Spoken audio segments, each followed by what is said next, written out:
Have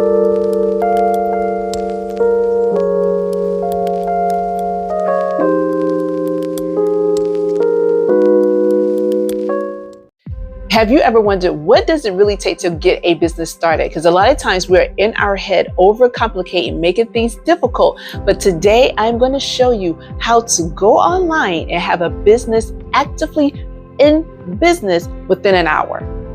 What's up, fam? Welcome back to Absolutely It's Yours, where I empower Christian entrepreneurial women who still work a W-2, learning how to build a successful business and yet maintain balance in their life through biblical principles. So today we're going to talk about, well, how do I even get a business started, right? So on today, this is how you're going to get your business up and running. First of all, get excited. Okay, I need you to be so super excited about this business that you're about to start. So let me tell you this quick story. Now, I am not telling you to do this, but I'm telling you to have the faith of a mustard seed. Okay, this is the kind of faith I was walking on when I first started my very first business. I bought a house.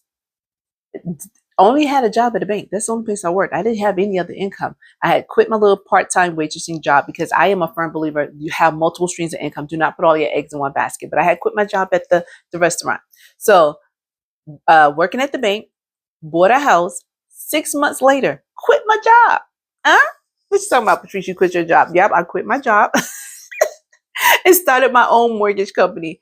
Did not know anything about business in itself, but what I did know, I knew how to process loans and I knew how to get them done. So my background is in banking and finance. So if you don't know that, that's my background. But what I'm saying is I had a mortgage. I had a car note. I am a mother with a child. I didn't know where my next dollar was coming from.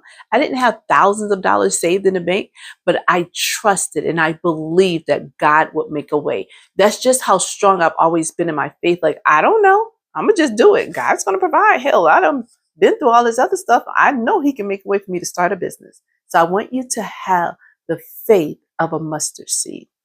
Okay, so that was number one. So number two, I want you to create your business name. I would probably come up with about 3 to 4 different business names because you don't know if someone else has that business name. And it's okay if someone has the same business name that you want, just as long as it's not in the same profession, right? So like, for example, Subway. Everybody, when you say Subway, you think of Subway, the restaurant, Subway sandwiches. But when I went online and looked at, well, let me look and see what other businesses have the name Subway. I saw Subway, the restaurant, but then I also saw Subway Real Estate. So they're 2 different businesses, 2 different entities, but they still have the same, first beginning of their name. So Subway Restaurant, Subway Realty, 2 different businesses, same name in the beginning of the name, but 2 different entities. So I would come up with about 3 to 4 different names for a business, just in case someone else has the same business name and they are in the same profession. The next thing that you want to do once you get your business name, you're going to register the business. Now, most states, they go to the Secretary of State and you're going to register the business. What I want you to do, click on the link in the description that goes to my website. I'm going to have a free PDF in there and it's going to have the links for all the states. I hope I got all the states on there, but you should be able to click on the link on the PDF and it's going to take you to your particular state and you're going to be able to register your business. Now, you do need to know if you're going to do like an S Corp, C Corp, just a regular LLC, the partnerships.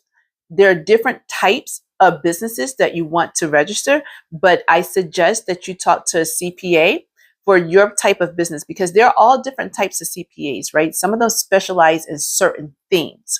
So you want to find a CPA that's going to be suitable for your business and ask them, hey, should I do an S Corp? Should I do a C Corp? Should I do a partnership? Should I do an LLC? Because that's going to make a difference in how you're going to file your taxes. Most people, when they're just starting out with small businesses, start with the LLC. It's very simple, very easy. I like having an LLC because what it does as far as taxes, it puts me in 2 different tax brackets as far as not having to make it my income. I get to have the deductions on my business, so I don't pay taxes on that. We're obligated to pay the taxes, but I have the deductions, the write-offs to make it balance out. Okay, so the next thing that you need to do is get an employee identification number, an EIN. That's what it's called, Employee Identification Number. Just like you have a social security number for your personal self in order to have, credit and to do identification, to register for different things, get a, regular driver's license, anything that you need to do, you need to have a social security number. With the employment identification number, which is the EIN, is the same for your business. It's an identification number for your business, and it's going to be for your filing of your taxes. So you need to go to the irs.gov. It's actually going to be on the link in my description. Click on the link. It's going to take you straight to it. I mean, it takes like 10 minutes, if that long, to set up the employment identification number. This is how you're going to go online and apply to get your EIN. Like I said, go to irs.gov. And when you get here, just click on the search button there. That is the quickest way to get to the information that you need. Type in EIN. Once you do that, you're going to come to this screen where it says Employer Identification Number. And here it tells you that, listen, this has to be an actual person that's completing the application. You cannot do it through an automated system.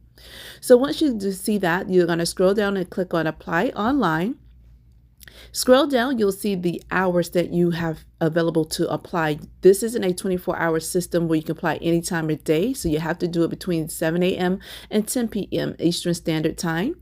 Then it's going to give you information that says, to determine your eligibility, understand the application online, and how to submit your application. Here it tells you that a responsible party has to apply for the EIN, and a responsible party is either going to be yourself, the owner of the company, or a managing member of the company, or a company that you have hired to do the application process for you. So once you determine who's the responsible party, you're going to scroll down and you're going to hit Apply Online Now. Now you're going to hit Begin Application. Again, I would suggest you speak with a CPA to determine which entity of business you're going to have. For the sake of this video, we're going to select LLC. The next screen is going to tell you what you can and cannot do with an LLC and how it works. Go ahead and press Continue. And on this screen, you're going to tell the IRS how many members of your company you will have. And you're going to select which state your business is going to be in. Press Continue. Now you're going to tell the IRS, what are you doing? I'm starting a new business. I'm hiring new employees. Why am I applying for this EIN? And at this point, you'll just fill in your information. You'll be able to receive your EIN. Keep that number with you, because when you get ready to open up a business banking account, you're going to need it. When you go to apply for business credit, you're going to need it. You want to be able to have that employment identification number. So again, you need it for tax purposes for yourself. And especially if you have employees, you need to have that tax identification number. So the next thing that you want to do is get any licenses or insurances that are needed for your business. Like for me, my background, again, like I said, is in banking and finance. So I'm still in the mortgage industry. And one of the things that's required for me to be able to do the business that I do is to have a notary license, and I have to have E&O insurance. I have to get a federal background check every year because I am dealing with people's social security number, their addresses, their finances, their bank information, their mortgages. I am dealing with all that information. So I have to get when I say that thing is so thorough. The first time I got it done, I was like, are you kidding me? They went all the way back. Okay. So those are things that I have to have. I have to have insurance for my business. So you want to make sure you have every license and every insurance that you need to get started. Now you can level up, if you want to move further along in your business with different other licenses that may be required, or higher amounts of insurance that may be required. Like for me, when I started my business, one of my businesses, I started with the least expensive amount of insurance that I could get because I was just getting started. I didn't have a lot of money. So I took the least expensive amount that they had. It's just as long as I had it. That's all they required, was that I had it. But as I continued to grow and increase my business, I have tripled that amount, because the more business you do, the more insurance you need to have. So make sure you go ahead and get the license and the insurance, because what you don't want to do is market your business to someone, telling them that this is my profession, this is what I do. And they're like, okay, good, I want to do business with you, but you're not ready to do business with them. So that is it. It's just that simple. It's just that simple to get your business up and running. Those 5 quick things. Now, if you have a business that you need an actual location, a building, of course, you're going to have to look into that to see, where you can rent to get that business up and running. But then again, for me, my businesses, I can run all of them from home. So I don't need a facility to do that. But I do work outside of my home. So I do have other things lined up. But it's just that simple. Get your name for your business. Get your insurances and your license, register your business with your Secretary of State, get your EIN, and get your business up and running. For more information on content like this, make sure you like, share, and subscribe. And make sure you leave a comment. If there's something about business that you need to know and you haven't found that information or you want more details on it, make sure you leave me a comment down below and I'll be happy to answer your question. And don't forget to go to my website and register, because on there you'll get free PDFs with different information to help you with your business.